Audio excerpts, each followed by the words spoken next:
Hey boys and girls, welcome to another super exciting, outrageous superhero philosophy debate. Today we're asking the question, how should you react to a world of superheroes where damage to property could occur, where superheroes could go above and beyond, abusing their power for personal gain? How do you handle the real world when there's superheroes in it? That's the question. It depends, I guess, whether there's also supervillains. Because if there's only heroes, you might be okay. Yeah, I guess that's really... As soon as they use their powers for, like, ill gains, that's the real problem, because that's when you end up having heroes having to battle other heroes. If Superman only has to save the kid that falls over Niagara Falls, we're good. Right. But as soon as he has to start using heat vision to, like, blow up an alien and accidentally hits a car with that, that's when we start running into these issues. I mean that's it's kind of implied by the argument, but we're looking at, like, the Batman v Superman scenario, the Man of Steel scenario. You know, General Zod, the alien army comes, and he has to defend New York. Should we? How do we react to that? Or even if there's not supervillains, how do I react to someone who's basically a god? Does this guy unilaterally get to decide what's right and what's wrong? Does he get to do whatever he wants? Or does he answer to a higher power? Because we live in a society where might doesn't always make right, and justice is something that exists. We have laws. We're a nation of laws. Yeah, the hard thing comes to is how do you know, how do we know he's always making the right decision, or he's making a decision that's the best for everybody? Because him going to, stop a bridge that's collapsing, and he welds the bridge with his heat vision, but somehow, like, a forest fire starts. He killed all these animals, it's terrible, it's environmental tragedy. Right. Well, he also just saved all these people's lives, which I think is the Man of Steel scenario. They're mad at him because there's collateral damage in a city. Okay, fine. He doesn't exist. The Space Invaders just came in and just blew up our whole city and control the world. That doesn't seem like a viable option. We talked about this a little bit beforehand, and the one thing that we both agreed on, I believe, is that when Superman is saving the world from this existential alien crisis, we really can't hold him accountable. Right. It'd be nice if he didn't knock my house down, but it's also nice that we're not invaded by aliens. Where it becomes a little harder is the initial argument that this guy made, that Batman made in this. And the argument was, we need a silver bullet. We need a method to take him out if he does go rogue. And I think that that's perfectly reasonable. Yeah, but it's a pretty hard reality to live in, though, if you're Superman, that, like, all you're trying to do is help people, and they're basically holding a gun to your head saying, don't mess up. Right. Well, let's look at another show that came out recently, the Daredevil Season 2. Frank Castle, war hero. Medal of Honor. He didn't win the Medal of Honor, but he won a major award. He fought in wars. He saved people. He did all these things. One bad day in Central Park, shot to the head, things changed. He went from our protector, from a real-life protector who didn't even have superpowers, and he turned into somebody who was taking the law in their own hand, judge, jury, executioner, and he didn't even have a cape. Right. You can't count on that. There needs to be checks and balances. I mean, it's just like anything else.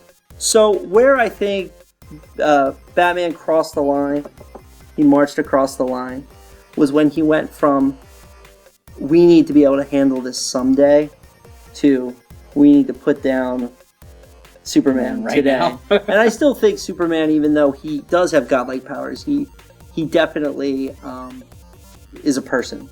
Yeah. And deserves all those rights and everything. I think the weirdest scenario comes in, and they kind of addressed it in the movie a little bit, is, okay, so there's property damage and all that stuff, but who, beyond that, I mean, property can be replaced usually through insurance and things like that, but But what happens if you are actually hurt somehow through that collateral damage and you lose your ability to work? Who pays for that? Is Social Security or Medicare or whoever the government going to take care of you if you are a bystander in one of these situations? You know, like that's actually a real concern if there were these kind of superhero battles.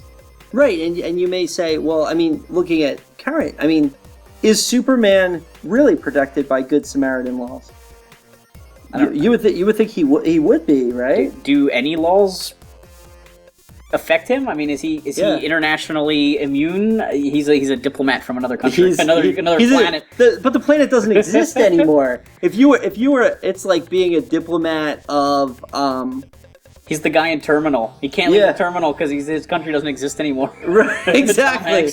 I mean, there's all kinds of weird things, which makes me glad that we don't have this problem.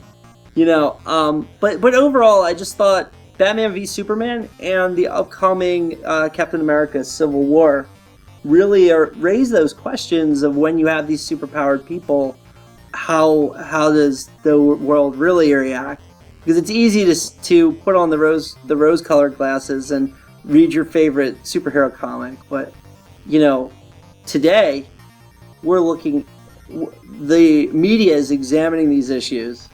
So it's crazy. I think one of the most interesting differences between the two, and maybe the Battle of New York in the Marvel Universe fits just like Man of Steel, but the Avengers 2 battle, there is some fault in the Avengers for that battle happening because of them creating Ultron. Yeah. So that one, I think, is even more of a sticky wicket in the fact that they actually do have some responsibility for that. It wasn't just, hey, some aliens came from space and we blew up New York trying to fight them. Like that one, they actually caused that problem. So that one's even more of an interesting discussion point. I mean, the other thing is going back to Batman v Superman. The heroes are pretty much absolved because it was a human who incited the new problem. But in the original Man of Steel, I mean, General Zod, the only reason he's there is because Superman's there, right? Right. So he brought the problem. Yeah, it's true. But if somebody wants to kill you because you're famous, and somebody gets shot as collateral damage, was it your fault that you were standing near them and you were this? You know, like somebody wants to kill the president, and do you blame the victim? Right, and some guy standing next to him is the one that actually gets shot. Is that the president's fault that he was standing next to this person? Now, the Age of Ultron problem hits really close to home. Of the three, Age of Ultron could actually happen, and I'm not talking about crazy robots. I'm talking about there are corporations like Stark that have near infinite power over our daily lives. Like, we're on YouTube right now. This is a Google website. I send the Google email to you. My documents are in Google Apps. You know, these companies, they're responsible for the bandwidth and the links and the security and all of these things. Imagine if Google decided one day that it's not going to provide those services. That would be a crisis, maybe not physically, but it would be a crisis on par with building Ultron. Yeah. You know? I mean, you know what? So that, I don't think really fits into the supernatural. Somebody could build a killer AI, like War Games style AI. But that's even more frightening because it hits way closer to home. I mean, could you imagine if someone could build like an AI that was a hacker, where it could constantly be like changing the way it's breaking into stuff, and then basically no one can stop it because it's just going through and deleting data? Like, could you imagine like one day, like you go to the ATM and you just can't get access to your bank? Imagine, never again you can get access to it. So now money's gone. You're living off the cash that you have in your wallet, and when that's gone, you're done. I mean those kind of things. I mean, that could happen, and that could lead to a lot of these questions applying to real life. I think it's funny when the Department of Defense is training their tacticians. Okay. Like the people who decide what happens in a city, if there was a terrorist attack or something like that. One of their training scenarios is zombie apocalypse. And like legitimately, like you could search for this Department of Defense training scenario, zombie apocalypse, and the government has actually built up contingency plans for training purposes of how to handle a zombie apocalypse.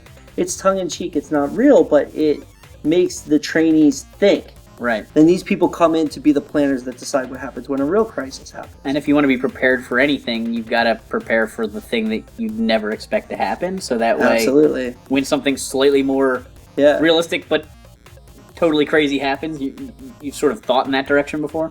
So this whole thing is a cool thought experiment. I wonder if there's somebody sitting in State Farm or Allstate right now thinking, what will we do if superheroes were real?